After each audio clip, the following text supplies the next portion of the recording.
29 شب کو 4 رکعت نماز 2 سلام سے پڑھیں۔ ہر رکعت میں سورہ فاتحہ کی سورہ قدر ایک بار، سورہ اخلاص 3 مرتبہ پڑھیں۔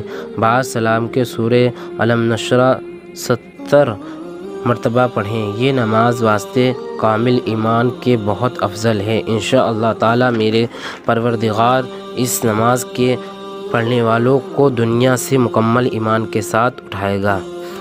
اب شب قدر کی رات رمضان شریف میں عشاء اور تراویح نماز کے بعد روزانہ 3 مرتبہ کلمہ طیب یعنی پہلا کلمہ پڑھنے کی بہت بڑی فضیلت ہے۔ اول مرتبہ پڑھنے سے گناہ کی مغفرت ہوگی، دوسری مرتبہ دوزخ سے آزادی ہوگی، تیسری مرتبہ پڑھنے سے جنت کا مستحق ہوگا۔